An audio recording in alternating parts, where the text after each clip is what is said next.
નમસ્કાર, હું છું હિના અને આપ જોઈ રહ્યા છો ઇન્ડિયા ન્યૂઝ ગુજરાતનું ખાસ બુલેટિન આપણું સુરત. સમાચારની શરૂઆત કરતા પહેલા એક નજર કરીશું આજની હેડલાઇન્સ પર.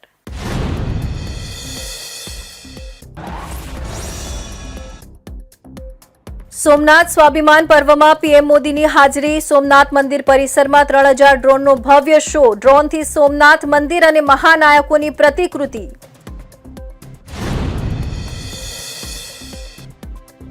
દેશભરની પોલીસને હંફાવનાર રહેમાન ડકેત સુરતથી દબોચાયો. 14 રાજ્યોમાં ગુનાખોરીના નેટવર્કનો સરદાર. 20 વર્ષનો આતંક. ઘોડાથી લઈને લક્ઝરી કારનો શોખીન.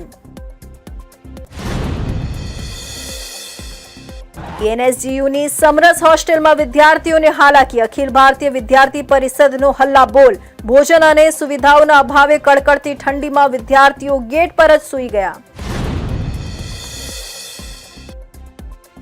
કાંકરિયા ગામમાં 5000 ટન કચરાનું ગેરકાયદેસર ડમ્પિંગ. પર્યાવરણ નુકસાન બદલ 5 કરોડ રૂપિયાનું વળતરની માંગ. કોન્ટ્રાક્ટર અને પાલિકા અધિકારીઓ સામે તપાસની માંગ.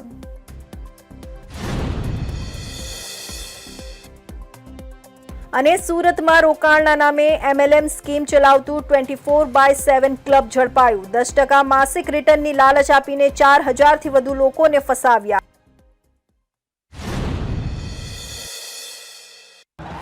સુરત ક્રાઇમ બ્રાન્ચે દેશભરની પોલીસને 20 વર્ષથી હંફાવી રહેલા કુખ્યાત ઈરાની ડેરાના માસ્ટર માઇન્ડ અને આંતરરાજ્ય ગેંગના સરદાર આબિદ અલી ઉર્ફે રાજુ ઉર્ફે રહેમાન ડકેતને લાલગેટ વિસ્તારમાંથી ગુપ્ત ઓપરેશનમાં ઝડપી પાડ્યો છે. 14 રાજ્યોમાં ગુનાખોરીના નેટવર્કના સરદાર તરીકે ઓળખાતો રાજુ ઈરાની એ નકલી સીબીઆઈ અધિકારી સાધુ બાવાના વેશમાં લૂંટ, લોકોને જીવતા સળગાવવાના પ્રયાસ અને મકોકા જેવા કડક કાયદા હેઠળના ગુનાઓ સાથે 20 વર્ષથી વધુ સમયથી પોલીસને ચકમા આપી રહ્યો હતો. ભોપાલના ઈરાની ડેરામાંથી ગેંગને ઓપરેટ કરતો આ ડકેત લૂંટના પૈસાથી લક્ઝરી કારો, મોંઘી સ્પોર્ટ્સ બાઇક અને અરબી ઘોડાનો શોખ પૂરો કરતો હતો. જો કે સુરત પોલીસે બાતમીના આધારે આ મોસ્ટ વોન્ટેડ ગુનેગારને કોઈ ગોળીબાર વગર દબોચી લીધો છે, જેનાથી દેશભરમાં ફેલાયેલા આ ખતરનાક ગેંગની કમર તૂટી ગઈ છે અને અનેક વર્ષોથી વણ ઉકેલાયેલા ગુનાઓના રહસ્યો ખુલવાની શરૂઆત થઈ છે. રાજુ ઈરાની સામે દેશભરમાં અનેક ગંભીર ગુનાઓ નોંધાયેલા છે. હરિયાણાના ગુરુગ્રામમાં કલમ 392 હેઠળ લૂંટ, ઉત્તર પ્રદેશના બહરચરાઈમાં છેતરપિંડી અને લૂંટ તેમજ દિલ્હી ક્રાઇમ બ્રાન્ચમાં વર્ષ 2022થી 420ના ગુનામાં તે વોન્ટેડ છે. તેનું ગુનાહિત સામ્રાજ્ય આખા ભારતના નકશા પર ફેલાયેલું છે. મહારાષ્ટ્રમાં તેની એટલી ગેંગ સક્રિય હતી કે થાણેના કાપુર બાવડી પોલીસ સ્ટેશનમાં તેની સામે Maharashtra control of organised crime act MCOCA હેઠળ ગુનો નોંધવામાં આવ્યો હતો. આ કાયદો અત્યંત કડક માનવામાં આવે છે અને જે સાબિત કરે છે કે તે એક સંગઠિત ગુનાખોરીનો માસ્ટર માઇન્ડ છે. આરોપીનું આખું નામ આબિદ અલી ઉર્ફે રાજુ ઉર્ફે રહેમાન ડકેટ અસ્મત અલી ઈરાની છે. તે ભોપાલના કરોંદ વિસ્તારમાં આવેલી શિયા મસ્જિદ પાસેની અમન કોલોનીનો રહેવાસી છે. પોલીસ રેકોર્ડ પર તે માત્ર એક ચોર કે લૂંટારો નથી, પણ એક ગેંગ લોર્ડ છે, જે અનેક રાજ્યોમાં સક્રિય અનેક પેટા ગેંગોનું સંચાલન કરતો હતો. રાજુ ઈરાની માત્ર લૂંટારો જ નથી, પણ ક્રૂર માનસિકતા ધરાવતો આરોપી છે. રાજુ ઈરાની અને તેનો ભાઈ ઝાકિર અલી મોજ શોખની જિંદગી જીવતા હતા. લૂંટના પૈસામાંથી તેમણે લક્ઝરી કારોનો કાફલો જમા કર્યો હતો. તેમને અરબી ઘોડા પાળવાનો અને મોંઘી સ્પોર્ટ્સ બાઇક ચલાવવાનો પણ શોખ છે. ગુનાના પૈસાથી વૈભવી જીવન જીવતા આ ભાઈઓ ઈરાની ડેરામાં ડોન જેવો મોભો ધરાવતા હતા. આરોપી રાજુનો ગુનાહિત ઇતિહાસ 2006થી શરૂ થાય છે, જ્યારે તેની સામે પહેલીવાર ભોપાલમાં અપહરણનો કેસ નોંધાયો હતો. ત્યાર પછી 2014, 2015, 2016 અને 2020માં સતત ગંભીર હુમલા અને આર્મ્સ એક્ટ હેઠળ કેસ નોંધાતા રહ્યા. પુણેમાં 2013માં અને ભિવંડીમાં 2017માં પણ તેણે ગુનાઓ આચર્યા હતા. માત્ર ઉત્તર કે મધ્ય ભારત નહીં, પણ 2019 અને 2020માં કલકત્તાના ગ્રીસ પાર્ક અને શ્યામપુરા વિસ્તારોમાં પણ રાજુએ અનેક લૂંટની ઘટનાઓને અંજામ આપ્યો હતો. પશ્ચિમ બંગાળ પોલીસ પણ લાંબા સમયથી તેની કુંડળી શોધી રહી હતી. રાજુ ઈરાની તેની ગેંગના સભ્યો માટે એક કોર્પોરેટ લીડરની જેમ કામ કરતો હતો. જો ગેંગનો કોઈ સભ્ય પકડાય તો તેના જામીન કરાવવા, વકીલ રોકવો અને તેના પરિવારના ભરણ પોષણની જવાબદારી રાજુ ઉપાડતો હતો. બદલામાં તે દરેક લૂંટમાં મોટો હિસ્સો મેળવતો હતો. આ સંગઠિત માળખાને કારણે તેની ગેંગ વર્ષો સુધી પોલીસથી બચી શકી હતી. ભોપાલનો ઈરાની ડેરા વર્ષોથી પોલીસ માટે પડકારરૂપ રહ્યો છે. રાજુ ઈરાની આ ડેરાનો સર્વે સર્વા ગણાતો હતો. અહીંથી જ આખા ભારતનું નેટવર્ક ઓપરેટ થતું હતું. રાજુ અહીં બેસીને ટીમો નક્કી કરતો કે કઈ ગેંગ દક્ષિણ ભારતમાં જશે અને કઈ પશ્ચિમમાં. તે ગેંગના સભ્યોને હિન્દીમાં પોલીસ જેવો પ્રભાવ કેવી રીતે પાડવો તેની ટ્રેનિંગ પણ આપતો હતો. આ ગેંગની સૌથી મોટી ખાસિયત તેમની નકલ કરવાની ક્ષમતા છે. તેઓ મોટા ભાગે સફારી શૂટ પહેરીને ફરે છે અને પોતાની ઓળખ સીબીઆઈ અધિકારી કે ઉચ્ચ પોલીસ અધિકારી તરીકે આપે છે. વૃદ્ધો અને એકલા જતા નાગરિકોને ટાર્ગેટ કરી તેઓ પોલીસ હોવાનો રોફ જમાવે છે. આગળ ચેકિંગ ચાલુ છે, તમે સોનાના દાગીના પહેરીને કેમ ફરો છો એવું કહીને તેઓ લોકોના ઘરેણાં કઢાવે છે અને રૂમાલમાં લપેટીને આપવાના બહાને નજર ચૂકવી અસલી ઘરેણાંની ચોરી કરી લે છે. રાજુ ઈરાનીની ગેંગ બેંકો કે મોટા જ્વેલરી શોરૂમની બહાર વોચ રાખે છે. જ્યારે કોઈ વ્યક્તિ રોકડ રકમ કે દાગીના લઈને નીકળે ત્યારે ગેંગના સભ્યો તેમના કપડા પર ગંદકી અથવા ખંજવાળ આવે એવું કેમિકલ ફેંકે છે. ભોગ બનનાર વ્યક્તિ જેવું પોતાનું ધ્યાન કપડાં સાફ કરવામાં ભટકાવે તે જ સેકન્ડે ગેંગના સભ્યો તેમનો કિંમતી સામાન લઈને ગાયબ થઈ જાય છે.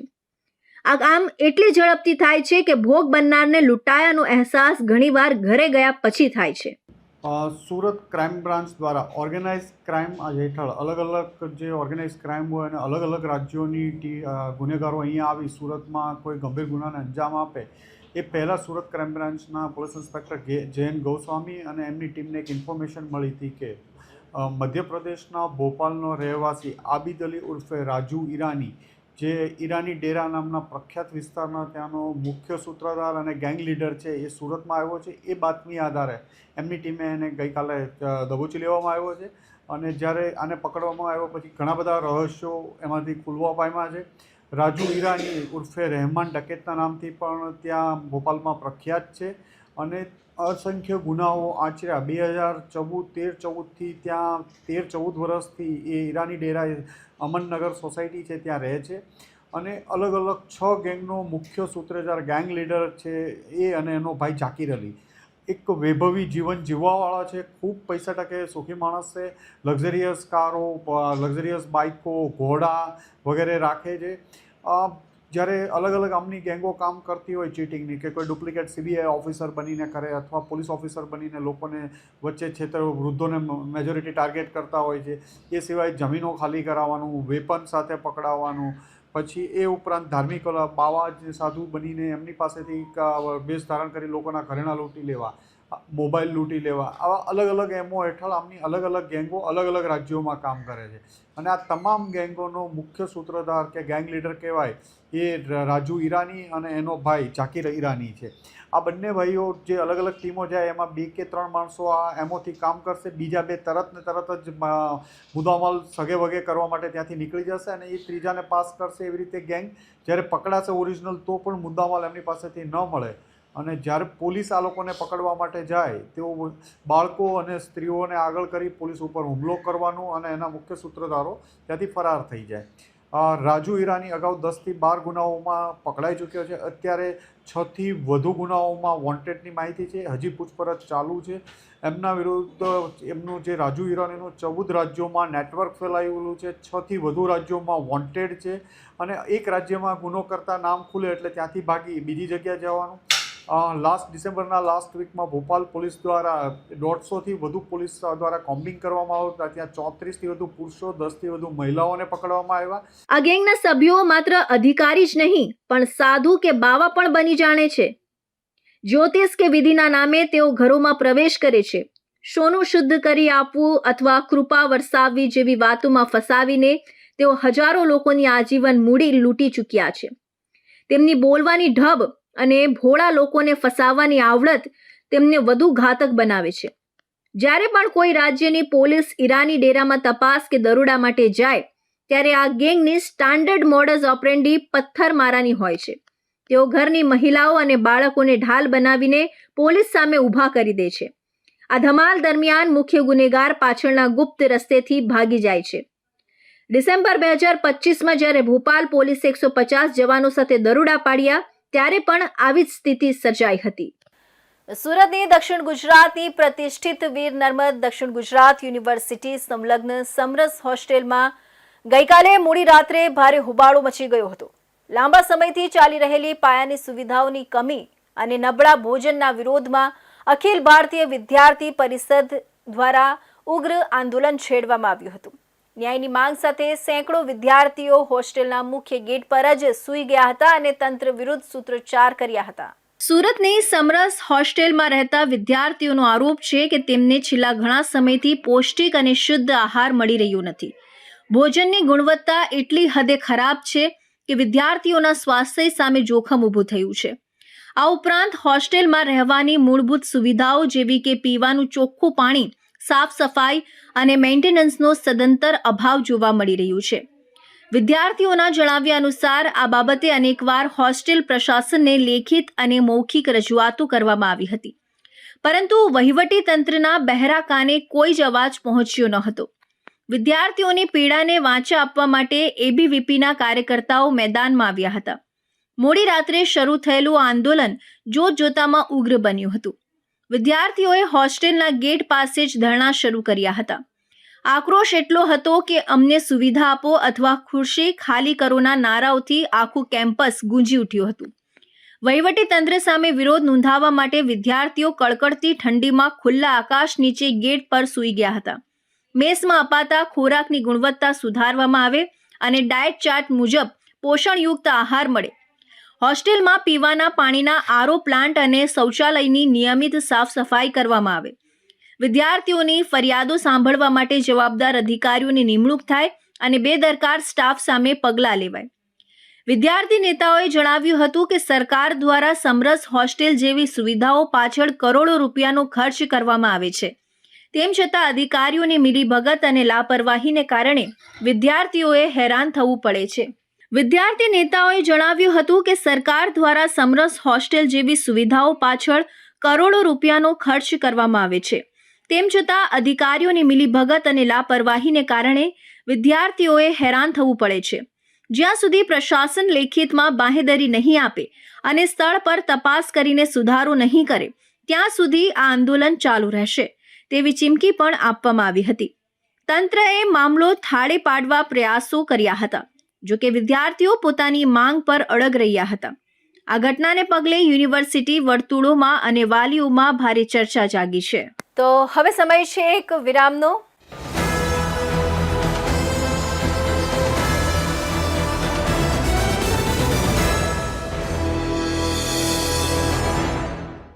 મુદ્દાઓ છે દેશના,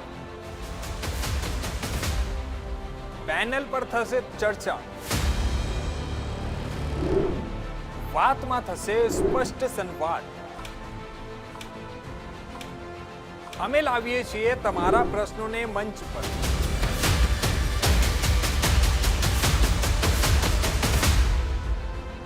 કેમ કે સમસ્યા તમારી, લડત તમારી. જુઓ મારી સાથે ફક્ત ઇન્ડિયા ન્યૂઝ ગુજરાત પર.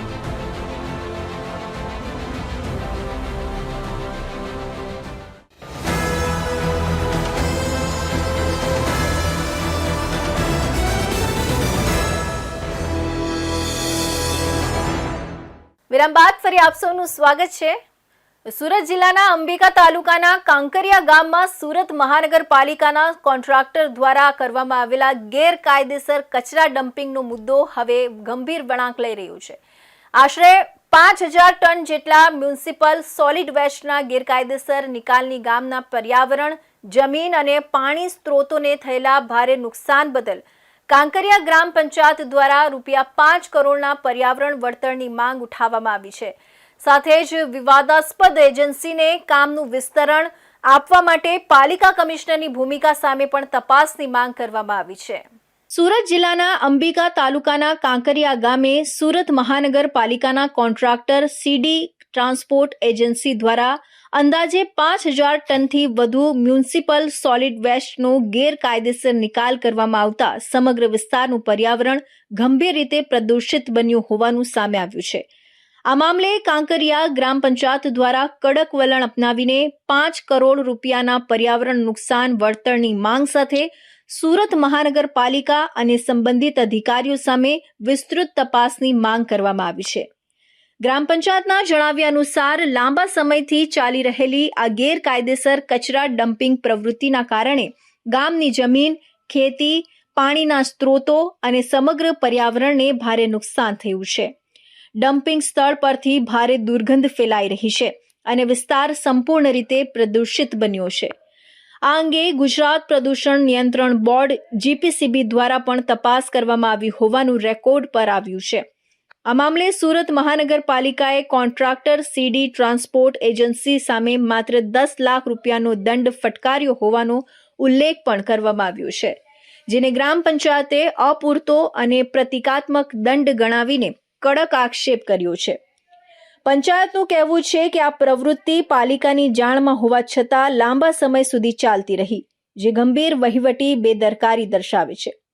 આ મામલે વધુ ચિંતાજનક બાબત એ છે કે જે એજન્સી સામે ગેરકાયદેસર કચરા ડમ્પિંગ અને પર્યાવરણીય નુકસાનના ગંભીર આક્ષેપો છે, એ જ એજન્સીને સુરત મહાનગરપાલિકા દ્વારા અંદાજે 100 કરોડ રૂપિયાના કામનું ટેન્ડર વિના વિસ્તરણ આપવા માટે દરખાસ્ત મૂકવામાં આવી હોવાનું ગ્રામ પંચાયતનો આક્ષેપ છે.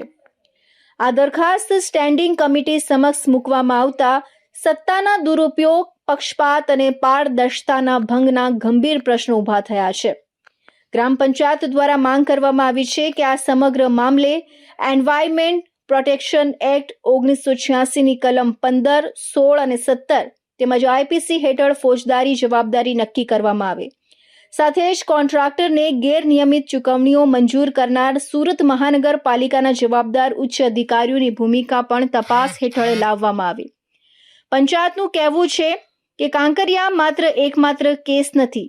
હાંસોટ, અંકલેશ્વર તાલુકા, નવસારી, બારડોલી અને બલેશ્વર સહિત અનેક વિસ્તારોમાં પણ ગેરકાયદેસર કચરા ડમ્પિંગ થયાના પુરાવા જીપીસીબી પાસે ઉપલબ્ધ છે. તેથી જીપીએસ ડેટા, ટ્રાન્સપોર્ટ રેકોર્ડ અને અન્ય દસ્તાવેજોના આધારે રાજ્ય સ્તરીય વિસ્તૃત તપાસ કરવામાં આવે તેવી પણ માંગ કરવામાં આવી છે. ગ્રામ પંચાયત દ્વારા ચેતવણી આપવામાં આવી છે કે જો આ મામલે તાત્કાલિક, પારદર્શક અને કડક કાર્યવાહી નહીં થાય તો સમગ્ર મુદ્દો હાઈકોર્ટ, નેશનલ ગ્રીન ટ્રિબ્યુનલ અને કેન્દ્રીય વિજિલન્સ સત્તાઓ સમક્ષ રજૂ કરવામાં આવશે. સાથે જ અત્યાર સુધી લેવામાં આવેલી કાર્યવાહી અંગે લેખિત જાણકારી નક્કી કરેલી સમય મર્યાદામાં આપવા પણ માંગ કરવામાં આવી છે. સુરત જિલ્લાના મહુવા તાલુકાના કાંકરિયા ગામ ખાતે ગેરકાયદેસર રીતે પર્યાવરણના નિયમનો ભંગ કરીને લોકોની સ્વચ્છતાની સાથે આરોગ્યની સાથે ખિલવાડ કરીને અને મહાનગરપાલિકાના અધિકારીના મેરાપીપણામાં જે પ્રકારે 5,000થી વધુ ટન જેટલો કચરો સુરત શહેરમાંથી કાંકરિયા ખાતે ઠાલવવામાં આવ્યો હતો. આ અનુસંધાનમાં ગામના સરપંચશ્રી, સ્થાનિક આગેવાનો એક લડત ઉપાડતા અને અમોને પણ ધ્યાન દોરતા લોકોના હિતમાં અને સુરત શહેરના જે ટેક્સના નાણાંમાંથી જે કોન્ટ્રાક્ટરોને અને મહાનગરપાલિકાના પદાધિકારીઓ અને શાસકોને જે જવાબદારી સોંપેલી છે કે લગભગ 800 કરોડથી વધુનું કચરાનું વૈજ્ઞાનિક રીતે એને નાશ કરવાને બદલે આ રીતે ગેરકાયદેસર રીતે જીપીસીબીને કોઈ પણ જાતની મંજૂરી વિના પર્યાવરણના નિયમનો ભંગ કરીને અને મહાનગરપાલિકાના અધિકારીના મેળાપીપણામાં કરોડો રૂપિયાનું કૌભાંડ, લગભગ 250 કરોડથી વધુનું કૌભાંડ આચરવામાં આવ્યું હતું. વારંવાર ગુજરાતના મુખ્યમંત્રીશ્રીને, શહેરી વિકાસ વિભાગને, વન પર્યાવરણ મંત્રીશ્રીને, આરોગ્ય વિભાગના તમામ અધિકારીઓને, મહાનગરપાલિકાના મ્યુનિસિપલ કમિશનરને, કલેક્ટરને, જીપીસીબીને છેલ્લા 4-5 દિવસથી પત્ર લખીને ધ્યાન દોરીને લોકોના હિત માટે જે પગલાં લેવા જોઈએ અને જે માંગણીના અનુસંધાનમાં મહાનગરપાલિકાના સામાન્ય કર્મચારીને નોટિસ આપી, પછી ફરીવાર 3 જેટલા કાર્યપાલક ઇજનેરની જવાબદારી નક્કી કરીને એમને શોકોઝ નોટિસ આપવામાં આવી, 10 લાખથી ઓછો દંડ કર્યો, ફરીવાર ફરિયાદ કરી અને લગભગ 2.5 કરોડ રૂપિયાનો દંડ આ એજન્સીને કરવામાં આવ્યો એવી માહિતી અમને પ્રાપ્ત થયેલ છે. આ સમગ્ર મામલે કાંકરિયા ગ્રામ પંચાયત દ્વારા સ્પષ્ટ કરવામાં આવ્યું છે કે આ માત્ર વહીવટી ભૂલ નહીં પરંતુ ગંભીર પર્યાવરણીય અપરાધ અને જાહેર નાણાંના દુરુપયોગનો મુદ્દો છે. પંચાયતનું કહેવું છે કે જો જવાબદાર કોન્ટ્રાક્ટર અને સુરત મહાનગરપાલિકાના અધિકારીઓ સામે તાત્કાલિક કડક અને પારદર્શક કાર્યવાહી નહીં થાય તો આ મુદ્દો હાઈકોર્ટ અને નેશનલ ગ્રીન ટ્રિબ્યુનલ સુધી લઈ જવામાં આવશે. હવે જોવાનું એ રહેશે કે રાજ્ય સરકાર અને શહેરી વિકાસ વિભાગ અને પ્રદૂષણ નિયંત્રણ બોર્ડ આ ગંભીર મામલે શું પગલાં લે છે. સુરત શહેર સાયબર ક્રાઇમ સેલને મળેલી ચોક્કસ બાતમીના આધારે સરથાણા અને મોટા વરાછા વિસ્તારમાં કાર્યરત 24/7 ક્લબ નામની કંપની પર દરોડા પાડવામાં આવ્યા હતા. આ કંપની દ્વારા સામાન્ય નાગરિકોને દર મહિને 10% રિટર્ન અને રોકાણના 3 ગણા વળતરની લાલચ આપી રોકાણ કરાવવામાં આવતું હતું. તપાસમાં બહાર આવ્યું છે કે આ કંપની પાસે થાપણો સ્વીકારવા માટે આરબીઆઈ કે એસઈબીઆઈનું કોઈ જ લાયસન્સ નહોતું. પોલીસે આ મામલે ગુનો દાખલ કરી મુખ્ય આરોપીના સાગરીતો એવા 2 શખ્સોની ધરપકડ કરી છે. આ ઠગ ટોળકીની કામ કરવાની પદ્ધતિ અત્યંત ચતુરાઈ ભરી હતી. તેઓ 24/7club.com નામની વેબસાઇટ દ્વારા multi level marketing MLM chain ચલાવતા હતા. રોકાણકારો પાસેથી પૈસા મેળવી તેમને રોકડના બદલે વેબસાઇટ પર આઈડી બનાવી આપવામાં આવતા હતા. આઈડીમાં રોકાણના બદલામાં 90 રૂપિયાના ભાવવાળા ડિજિટલ પોઈન્ટ્સ જમા કરવામાં આવતા હતા. રોકાણકારોને એવી માયાજાળમાં ફસાવવામાં આવતા કે તેઓ જેટલા વધુ લોકોને જોડશે એટલું વધુ કમિશન મળશે, જેના કારણે આ છેતરપિંડીનો વ્યાપ ઝડપથી વધ્યો હતો. આરોપી દીપક ડોબરિયા મૂળ ભાવનગરના ગારિયાધારનો વતની છે અને હાલ નાના વરાછા વિસ્તારમાં રહે છે. આ ગુનામાં તેની ભૂમિકા અત્યંત મહત્વની હતી. તે નાસ્તા ફરતા મુખ્ય આરોપી સાથે મળીને લોકોના આઈડી બનાવતો હતો અને રોકાણકારોના પૈસા મુખ્ય સૂત્રધાર સુધી પહોંચાડતો હતો. પોલીસ તપાસમાં ખુલાસો થયો છે કે દીપકે અત્યાર સુધીમાં 3000થી વધુ લોકોના આઈડી બનાવી રોકાણ કરાવ્યું હતું, જેના બદલામાં તેને દર મહિને આશરે 4 લાખ રૂપિયા જેટલું જંગી કમિશન મળતું હતું. બીજો આરોપી શૈલેષ ધામેલિયા વ્યવસાયી ડોક્ટર છે અને તે મોટા વરાછા વિસ્તારમાં રહે છે. તે દીપક ડોબરિયાની નીચે પોતાની આઈડી બનાવીને આ કૌભાંડમાં જોડાયો હતો. શૈલેષે પોતાની વગનો ઉપયોગ કરી જુદા જુદા 1500થી વધુ લોકોના આઈડી બનાવી તેમાં કરોડોનું રોકાણ કરાવ્યું હતું. લોકોને રોકાણ 3 ગણું કરવાની લાલચ આપી તે પૈસા ઉઘરાવી ડિજિટલ પોઈન્ટ્સ આપતો હતો. આ કામગીરી માટે તેને દર મહિને આશરે 2 લાખ રૂપિયાનું કમિશન મળતું હતું. પોલીસે આરોપીઓ પાસેથી 3 મોબાઈલ ફોન, 1 લેપટોપ, રોકાણકારોની વિગતો દર્શાવતી 10 ડાયરીઓ અને 1 દસ્તાવેજી કાગળો મળી કુલ 1,47,000 રૂપિયાનો મુદ્દામાલ જપ્ત કર્યો છે. ડાયરીઓમાં થયેલા હિસાબો પરથી જણાય છે કે આ કૌભાંડનો આંકડો ઘણો મોટો હોઈ શકે છે. હાલ પોલીસ આ ડેટાના આધારે કેટલા લોકો ભોગ બન્યા છે તેની ચોક્કસ વિગતો મેળવી રહી છે. પોલીસ કમિશનર સર સુરત શહેર દ્વારા સાયબર ક્રાઇમ સેલને ખાસ સૂચના આપવામાં આવેલ હતી કે સુરત શહેરની અંદર નાગરિકો સાથે જે અહીંયાથી કોઈ પણ પ્રકારનું ફ્રોડ થતું હોય, ઇન્વેસ્ટમેન્ટ ફ્રોડ જેને કહેવામાં આવે છે અથવા તો MLM સ્કીમ તરીકે ઓળખીએ છીએ, જેની અંદર નિર્દોષ નાગરિકોના જીવનભરની કમાણી એમને લલચાવી ફોસલાવીને ઊંચા વ્યાજની લાલચ આપીને એમને છેતરવામાં આવે છે અને ફાઇનલી પૈસા ડૂબી જાય એ પ્રકારની સ્કીમો જો ચાલતી હોય તો તેના ઉપર વોચ રાખી અને કાર્યવાહી કરવા માટે જે સૂચના આપવામાં આવેલ હતી તે અંતર્ગત ગઈકાલે સાયબર ક્રાઇમ સેલ દ્વારા શહેરના સરથાણા વિસ્તાર તથા ઉત્તરાયણના મોટા વરાછા વિસ્તારની અંદર 2 કોમર્શિયલ કોમ્પ્લેક્સની અંદર રેડ કરવામાં આવેલ હતી. મળેલ બાતમીના આધારે આ રેડ કરતા કુલ સુરત સાયબર ક્રાઇમ સેલ દ્વારા આજરોજ ગુનો દાખલ કરવામાં આવ્યો છે, જેમાં મૂળ 2 આરોપીઓ દીપક ભૂપતભાઈ ડોબરિયા તથા શૈલેષ નટુભાઈ ધામેલિયા બંનેની ધરપકડ કરવામાં આવેલ છે. ગુનાની વિગત જોઈએ તો આ બંને આરોપીઓ દુબઈ બેઝ 24/7 ક્લબ નામની એક કંપની અંડર કામ કરતા હતા તથા એના માટે એક ફેક વેબસાઇટ બનાવેલ હતી. આ લોકો સામાન્ય નાગરિકોને ભોળવીને ₹9,000થી શરૂ કરી જેટલું પણ તે રોકાણ કરી શકે એટલું રોકાણ એમની પાસે કેશમાં રૂપિયા લઈને કરાવતા હતા. આ કરવામાં આવેલ રોકાણ બદલ તેઓને એક ફેક વેબસાઇટની અંદર લિંકથી લોગિન કરાવવામાં આવતું હતું અને એક જે ભોગ બનનાર છે અથવા તો એક જે વ્યક્તિ પાસે આવું રોકાણ કરવામાં આવે તે બીજા વ્યક્તિને પણ પોતાની આઈડીની નીચે રોકાણ કરાવે તો તમને કમિશન મળશે એમ કરી સેબી કે આરબીઆઈના કોઈ પણ પ્રકારના લાયસન્સ વગર આખી મલ્ટી લેવલ માર્કેટિંગની સ્કીમ ચલાવતા હતા.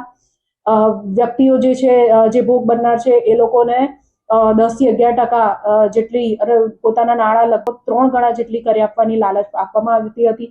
જો એક વ્યક્તિ રૂપિયા 1 લાખનું રોકાણ કરે તો દર મહિને એમને 10% પ્રમાણે રિટર્ન આપવામાં આવશે એવી લાલચ આપવામાં આવેલી હતી. આ અંગે અત્યારે સાયબર ક્રાઇમ સેલ દ્વારા વધુ તપાસ ચાલુ છે. ભોગ બનનાર કેટલા લોકો છે, કેટલા રોકાણો આવ્યા છે અને આની અંદર બીજા કયા આરોપીઓ સામેલ છે, આ લોકોની આગળની એમઓ શું હતી વગેરે બાબતોમાં સાયબર ક્રાઇમ સેલ દ્વારા હાલ તપાસ ચાલી રહેલ છે. આમાં આરોપી દીપક ભૂપતભાઈ ડોબરિયા જે છે જેની અંડર શૈલેષ નટુભાઈ ધામેલિયા કામ કરતા હતા.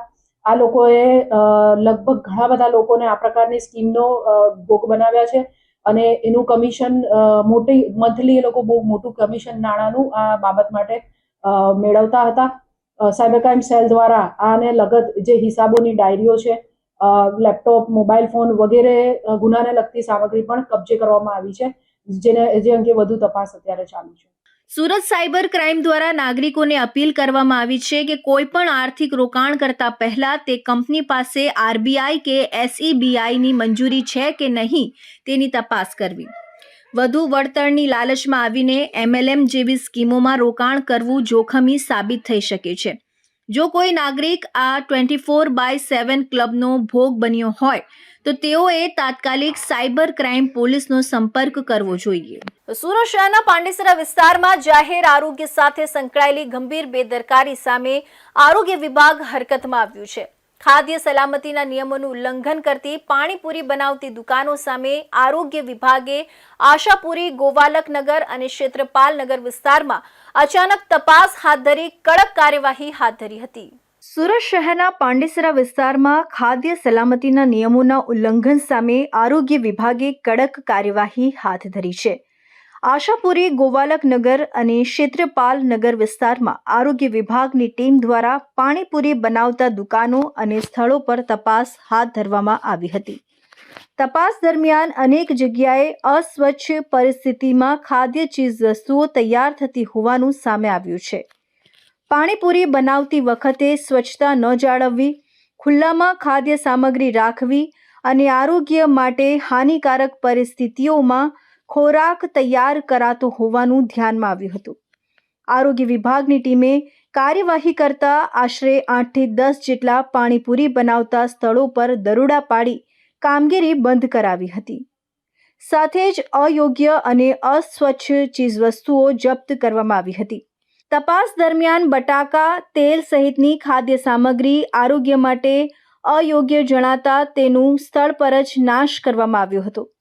આરોગ્ય વિભાગના અધિકારીઓએ સ્પષ્ટ જણાવ્યું છે કે ખાદ્ય સલામતીના નિયમોનું પાલન કરવું તમામ ખાદ્ય વ્યવસાયિકો માટે ફરજિયાત છે. જાહેર આરોગ્ય સાથે કોઈ પણ પ્રકારની બેદરકારી ચલાવી લેવામાં આવશે નહીં. આગામી સમયમાં પણ શહેરના અન્ય વિસ્તારોમાં આવી જ રીતે અચાનક તપાસ અને કડક કાર્યવાહી ચાલુ રહેશે તેવી ચેતવણી આપવામાં આવી છે.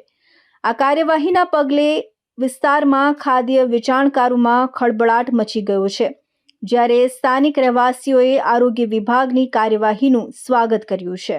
આજ રોજ નાયબ આરોગ્ય અધિકારી સાહેબશ્રીના અધ્યક્ષમાં અમે અમારા ચીફ એસઆઈ સાહેબ તથા મારા સાથી કર્મચારીઓ સૌ થઈને ક્ષેત્રપાલનગર અને ગોવાલક ખાડી વિસ્તાર પાસે ધંધો કરતા પાણીપુરી અને જેમાં ખરાબ પાણીપુરી અને ગંદા બટાકા મળી આવેલ છે, જેનો નાશ કરી અને નિયમ અનુસાર તેઓને પેનલ્ટી કરેલ છે.